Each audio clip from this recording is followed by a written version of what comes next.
So what's the big problem with wealth creation? How do people like us, who didn't inherit a boatload of money, who are investing and building wealth from our own blood, sweat and tears, how do we invest in a way that gives us remarkable results and become financially free before retirement age? I don't know about you, but I am sick of hearing from wealth gurus and experts who don't walk their own talk and prescribe strategies that are a one-size-fits-all approach. For self-made people like you and me, I'm here to tell you that you don't need to be superhuman or already wealthy to reach financial freedom earlier than 65. This is the Alternative Investing Podcast. Hey guys, welcome back to the podcast. It is so great to have you on. I'm really thrilled with all of the communication that I've been getting from you guys and the positive words to keep this podcast going. I'm certainly very open to topics, and today's topic is one that is very close to my heart. I am certainly someone who considers themselves a life philosopher, and so this is a very philosophical look at how we feel about the way that we've created wealth. If we feel that our runway to, where we wanted to be is running short, maybe we feel that we've missed the boat, maybe we've wasted time, maybe there's been decisions that have not panned out the way that we want. But in any case, this concept of being at a point in your life where your timeline to needing your wealth to provide for you, if that is short, then this is a great podcast for you to tune into, because what I really want to do is unpack a little bit around, how we end up where we end up and what you can do about it if you are committed to getting your wealth back on track. So where I'd love to start today is in recent years, particularly during the endless lockdowns that we seem to have over the last couple of years, I had these great philosophical conversations with my husband, John, about, life and possibility and diminishing enthusiasm as we get older to take on more, to do more. And he's probably been really great at kind of articulating this, and I'm kind of paraphrasing to some degree. But essentially, when we start work, when we're in our teens and we move into our 20s, the life that we kind of envision for ourselves is full of possibility. There's lots of options as far as careers. There's lots of options as far as our life partner. And, there's an element of play. And there's also this kind of feeling that there's plenty of time ahead to be a grown up and be serious and get on with the mundane aspects of running a household or potentially of building wealth. And what happens as we go through life, particularly if you're not really conscious of the seasons of your life, is that you may find a partner, you may settle down, you may find yourself, with a mortgage, running a household, whatever that looks like for you. But essentially, regardless of the choices that you make, you may find yourself in a situation where as you move through life, not only are the viable options and potential of your life diminished, but you may also find yourself in a situation where you just feel that your responsibilities don't allow you to play and take on the sorts of risks that you might have as a younger person. And, if I reflect on some of the yogic views of the seasons of life, sometimes there's great peace that comes with just accepting the season that you're in. Say, for example, if you have young children, you're in a constant state of tiredness and,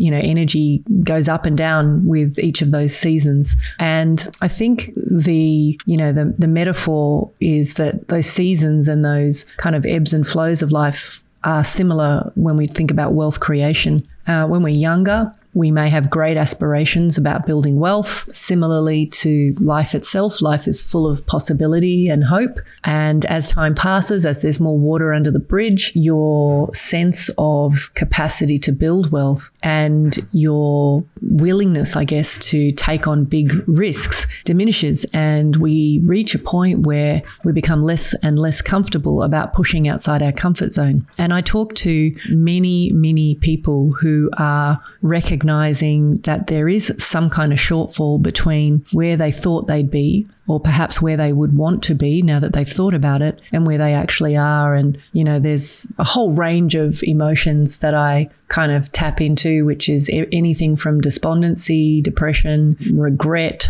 frustration, maybe some degree of pain. But essentially, there's a sense of, I've left it too late. My possibilities are limited now. I have responsibilities. And there's this sort of gnawing feeling that you don't know what to do. So what I want to do in today's episode is really kind of be, I guess, as comforting and as practical as I can to help you understand, if you are interested in righting the ship, if you are interested in trying to make the most of whatever time you want to allocate to wealth building, if you want to make the most of that, then I think these are the three keys that I think are most important. I mean, there's so many things you can be doing, but I really wanted to just give you a taster of where to get started. So the first one, some of you may groan when I say this, but the first tip I have is just be kind to yourself. I think regret is such a harsh and wasteful emotion. And if we're not really careful, it can actually cloud our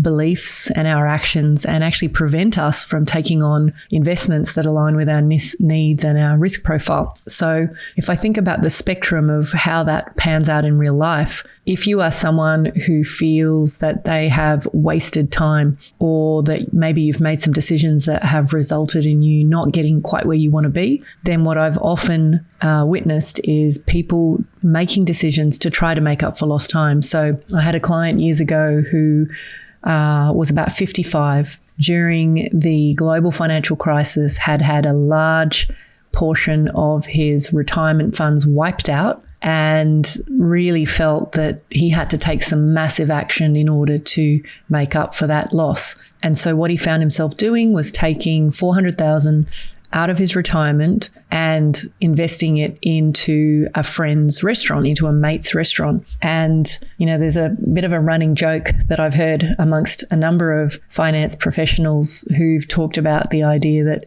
if you want to lose if you want to lose money, full stop, just stick it in a restaurant. So the experience of people investing into business ventures, particularly in hospitality, where there's a potential for fantastic return, but there's so much at play in terms of running a business from a risk point of view that it's very easy to lose that capital. And sure enough, this poor guy lost that capital. By the time he came to see me, he was in a situation where he was pretty despondent. He had given up hope and really was looking for, okay, I've tried it the high risk way. Let me come back to fundamentals.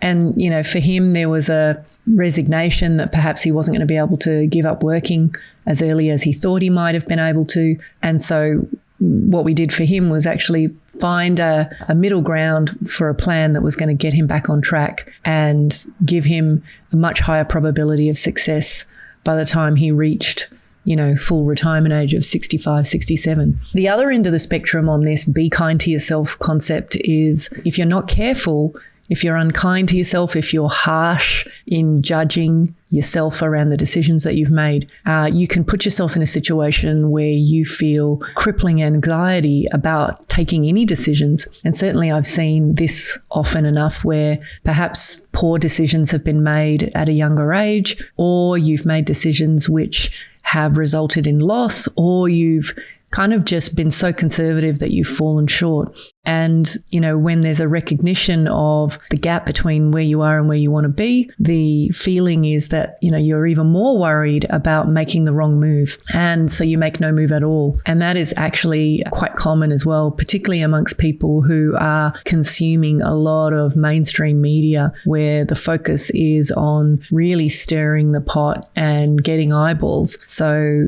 a lot of the news can be inflammatory or one-sided or based on predictions of the future, which may or may not happen. So I think the be kind to yourself is really saying, from a starting point, recognize that what is done. And, I like to tell people that it's never too late. I once spoke to a fellow who was in his 70s and had found himself, making a series of bad decisions and finding himself in a situation where at 70, he realized that he at least had to work part-time in order to put food on the table for his wife and, handle his other responsibilities. And one of the conversations that we had, and which eventually he would chuckle about, was this idea of it's never too late. And I do love the idea that wealth building is relevant to you regardless of your age. So whatever you do, just be gentle with yourself in terms of feeling like you've missed the boat, or that you can't start thinking about investing, that you can't start learning new ways to grow your wealth at any age. So that's kind of like the first key that I want to focus on, is get your head right.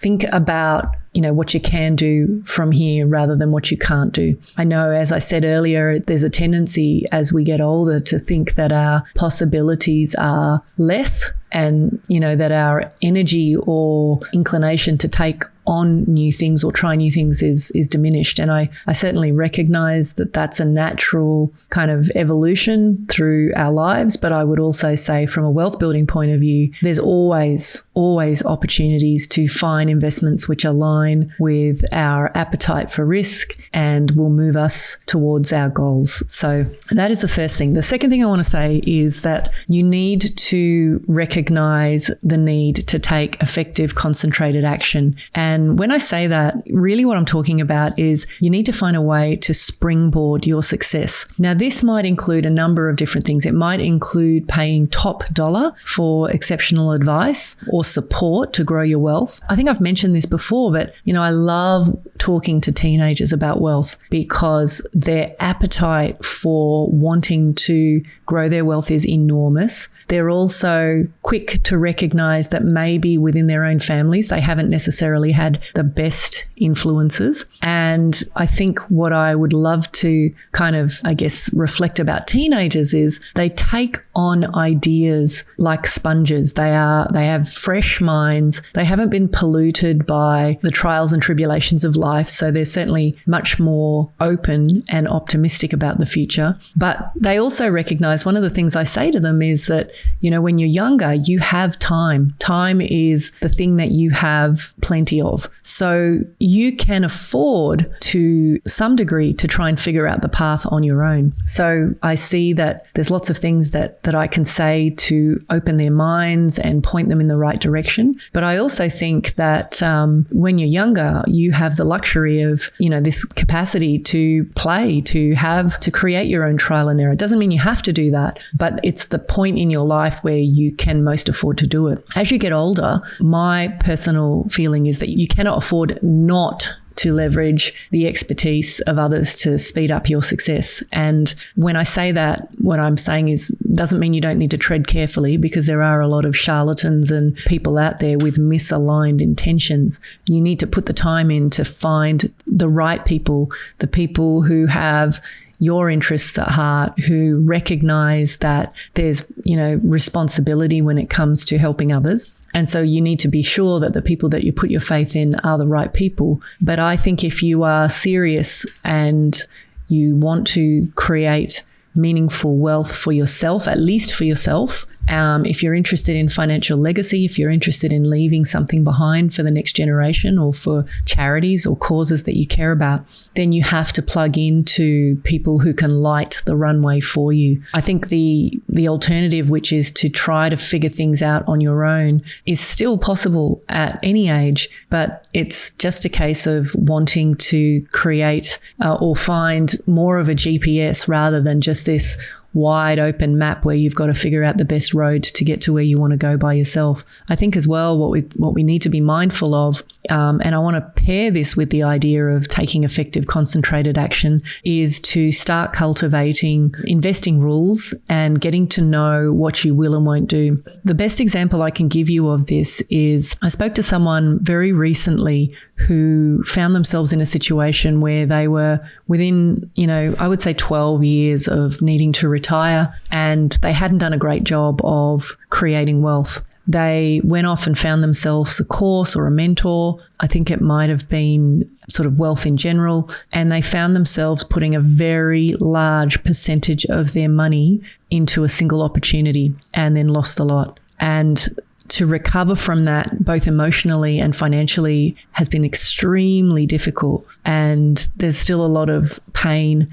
undigested pain around that particular experience. And so when I say take effective, concentrated action, what I would encourage you to do is find people who can help you on your journey. But I would highly, highly advise against putting a large percentage of your wealth into a single opportunity at a point in your life where you cannot afford to lose it. What you want to find are opportunities to take control of your investment decision making and make small, bite-size investment choices, build your confidence, see how they pan out, and then you can accelerate your decision making and your deployment of capital as time passes. But this idea of taking effective, concentrated action is about just pulling you out of whatever stage of thinking that you're at and elevating it. Now, that can come through mentors. It can come through formal education. It can come through courses. It can come through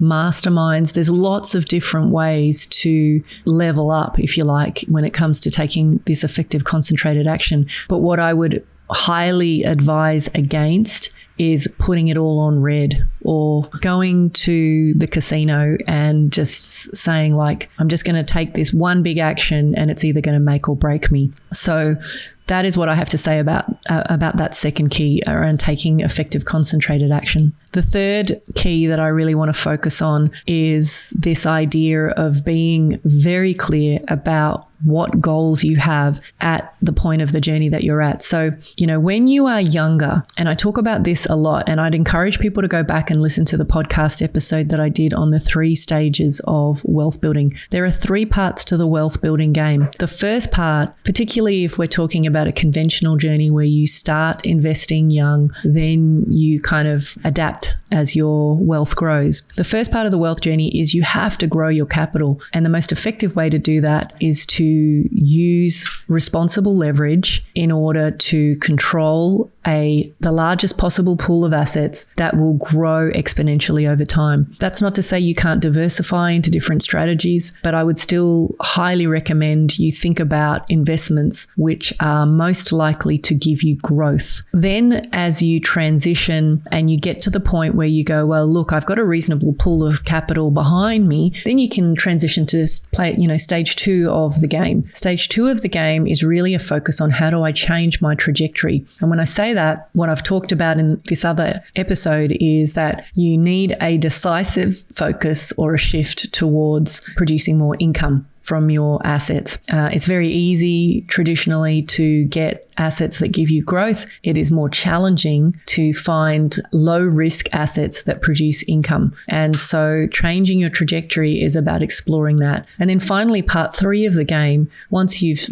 got to the point where you've started to cultivate the passive income stream that you want, the part 3 of the game is about cultivating those annuities. So yeah, go back and listen to that podcast. But what I wanted to say about this third key in reference to your runway is you need to be really realistic about whether your focus needs to be on growing your passive income or your capital. So when I say that, what I see a lot of people doing is because the cash flow from typical, whether it's shares or property can be very poor, what they do is they just think, well, I've got to keep focusing on growing my capital because I have no choice. Unless I grow my capital, I can't obtain the income stream that I want. And in fact, if you start to think outside the square, absorb wisdom and information around other asset classes, including things like, as you guys know, I'm really passionate about alternative real estate investing, then you can actually, in a relatively short space of time, with a relatively small percentage of your portfolio, develop the sort of cash flow that you want. And I'm saying, within 2 to 5 years, provided you have the capital behind you. So,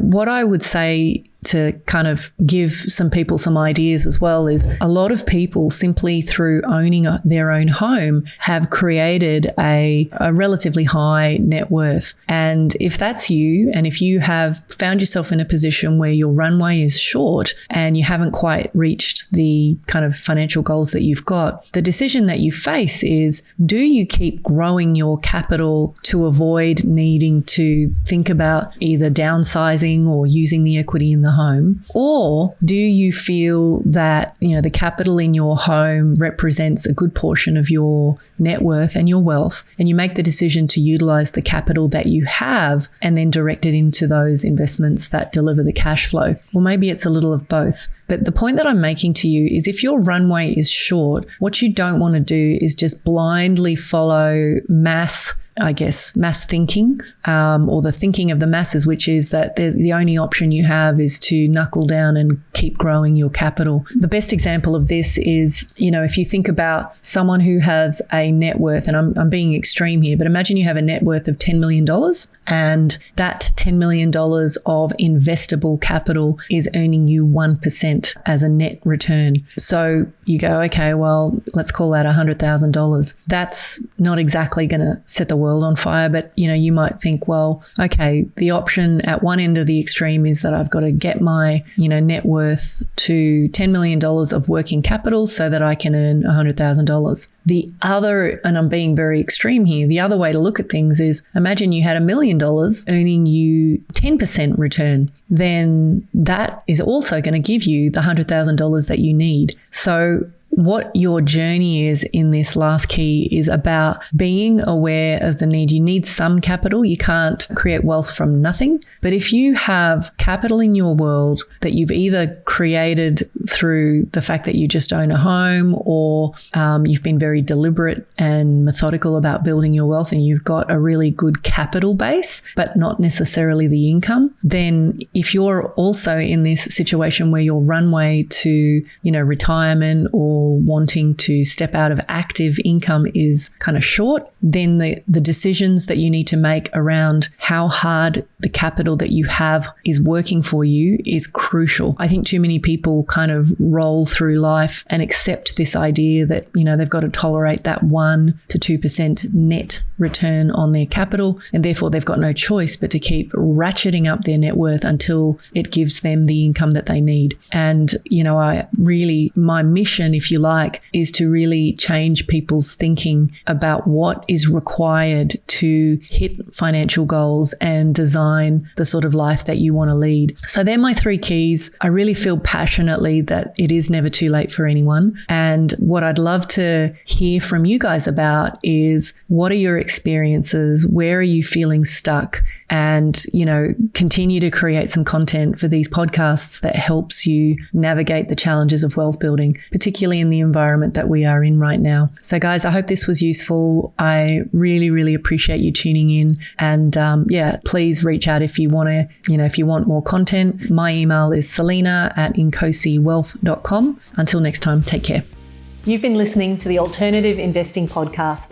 If you're feeling frustrated that despite doing everything right in the property investing playbook and you're no closer to financial freedom, then head on over to inkosiwealth.com to learn more about how you can use alternative investments to catapult your investing income and blend strategies to shave decades off your timeline to financial freedom. See you on the next episode.